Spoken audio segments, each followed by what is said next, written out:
ఆ కాలాన్ని చీకటి యుగం అంటారు. మనుషులు ఒకరికొకరు ఘోరమైన విషయాలు చేసుకున్నారు. మీరు ఉన్న యుగం మీ ఎథరిక్ శరీరం ఎంత ఉండాలనే దాన్ని నిర్ధారిస్తుంది. వాళ్ళు ఇప్పటికీ ఇది కలియుగం అంటున్నారు, ఎందుకంటే కృష్ణుడు ఇది కలియుగం అన్నాడు. అయితే తర్వాతి అడుగులు ఎలా నిర్మిస్తాం లేదా తర్వాతి తరం ఎలా జీవించాలనేది మనపై ఆధారపడి ఉంటుంది.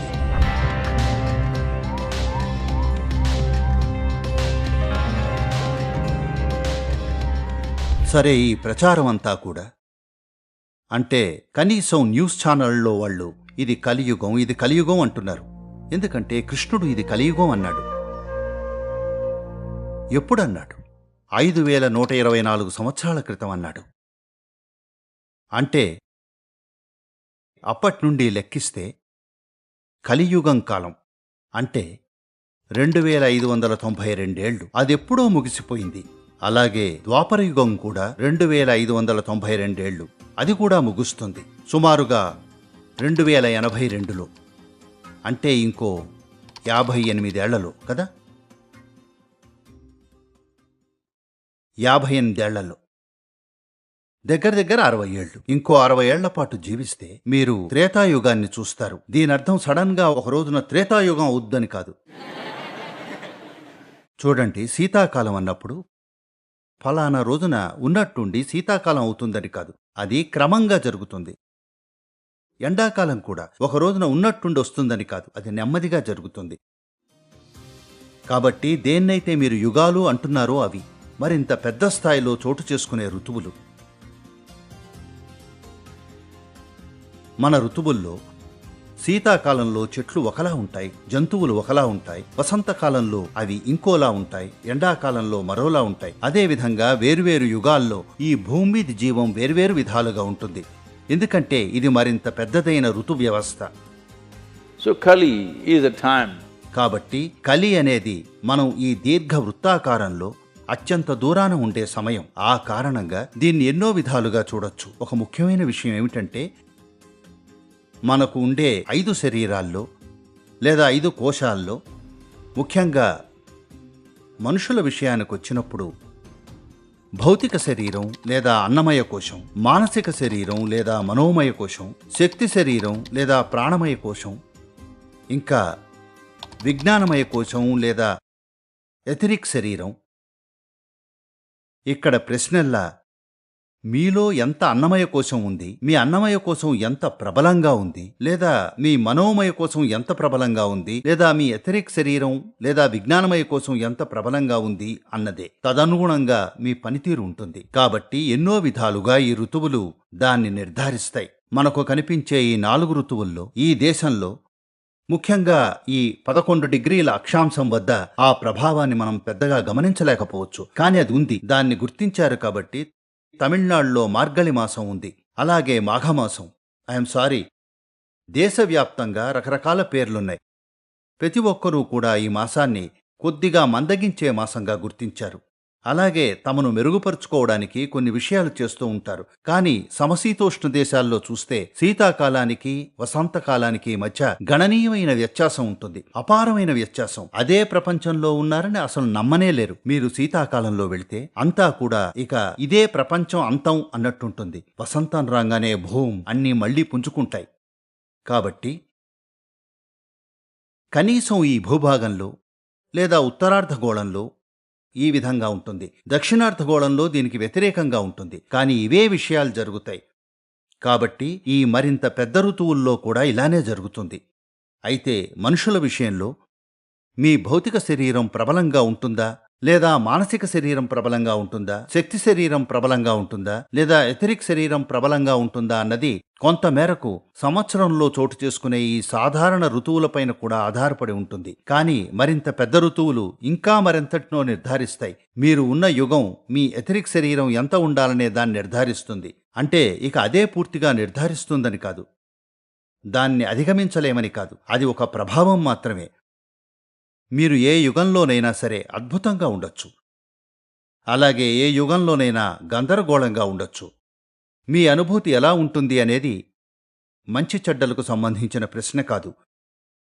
లేదా మీరు చూడండి, ప్రజలు ఇలా అంటూ ఉంటారు, దేని గురించైనా ఒక అభిప్రాయం ఏర్పరచుకున్న మరుక్షణం కొందరు పాపులవుతారు, కొందరు మహాత్ములవుతారు.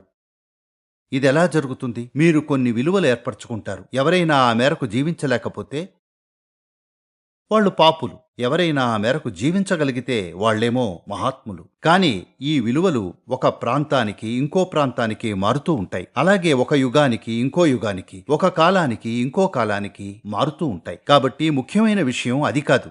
ముఖ్యమైన విషయం మనం ఇది అర్థం చేసుకోవాలి. మనం ఇక్కడ కూర్చునుండగా మనం ఎవరు అనేది మన అంతరంగంలో మనం ఎలా ఉన్నామన్న దాని పర్యవసానమే.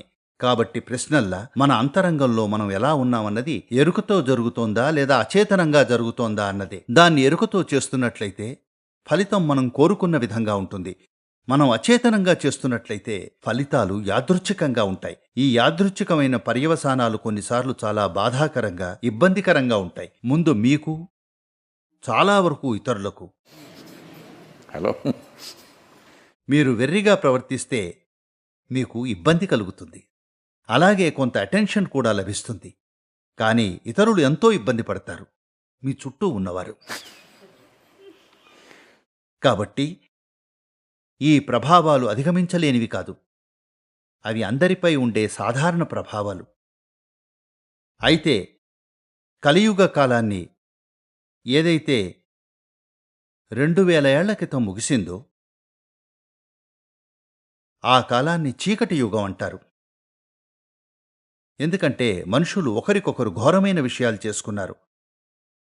ఘోరమైన విషయాలు చేయడమే కాదు, వాటిని భారీ ఎత్తున చేశారు. దానర్థం ద్వాపర యుగంలో మనం ఘోరమైన విషయాలు చేయలేదని కాదు, మనం కూడా చేశాం. అయినప్పటికీ అది సర్వసాధారణం కాదు. కనీసం అది తప్పని మనకి తెలుసు. అదే అతిపెద్ద వ్యత్యాసం. ఘోరమైన పనులు చేస్తున్నప్పటికీ కనీసం అవి చేయదగ్గ పనులు కాదని తెలుసు.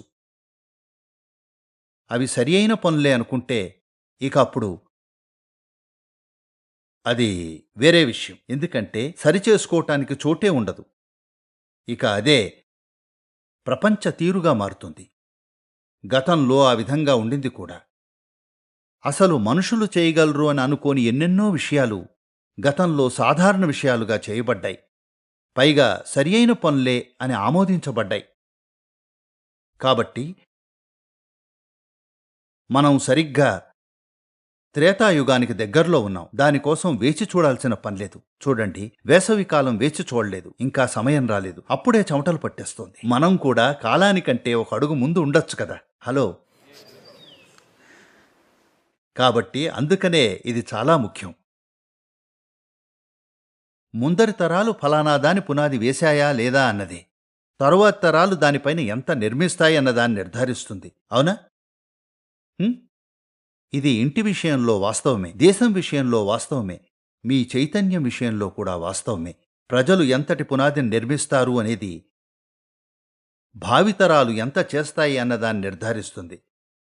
కాబట్టి కాలం విషయంలో మనం అలాంటి సమయంలో ఉన్నాం. దీనిపైన నిర్మించే మహిమాన్వితమైన భవనాన్ని మీరు చూడలేకపోవచ్చు, కానీ మీరు కనీసం పునాదిని నిర్మించారు. అలాగే చిన్నపాటి నమూనా కోటను నిర్మించి ఆస్వాదించి ఉండొచ్చు. అది చేయటం మనం ప్రారంభించాం కూడా ఎన్నో విధాలుగా. అయితే చాలామంది ఇలా ప్రచారం చేస్తూ పోతున్నారు, నానాటికి ప్రపంచం పతనమైపోతోంది, నానాటికి ప్రపంచం ఘోరంగా అవుతోంది అని. కానీ పరిశీలించి చూడండి, 500 ఏళ్ల క్రితం ప్రజలు ఏ విధంగా జీవించారో మనం ఇప్పుడు ఎలా జీవిస్తున్నామో చూస్తే ప్రతీదీ మెరుగ్గా లేదా? ప్రతీదీ. ముఖ్యంగా మహిళలు. మీరు పెద్దగా ఎస్ అనాలి. ఎందుకంటే భూమి మీద మహిళల జీవితం ఇంత మెరుగ్గా క్రితం ఎప్పుడూ లేదు, ప్రపంచవ్యాప్తంగా.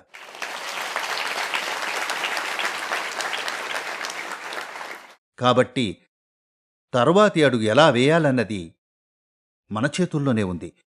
మనం ఈ విధంగా ఉండటానికి కారణం ఎవరో దీని తాలూకు పునాది వేశారు. కాబట్టి ఈ స్థాయికి చేరుకున్నాం.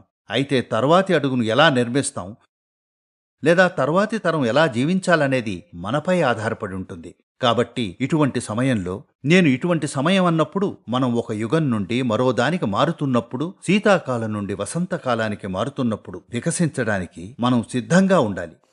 We must be ready to blossom. Hello? ఎన్నో విధాలుగా మనం ఉన్న ఈ సమయం ఎంతో ప్రాముఖ్యమైంది. ఎందుకంటే బహుశా నేను అది చూడకపోవచ్చు. కానీ మీలో ఎంతోమంది యువత ఇలా మారడాన్ని చూస్తారు. అంటే ద్వాపర యుగం నుండి త్రేతాయుగానికి.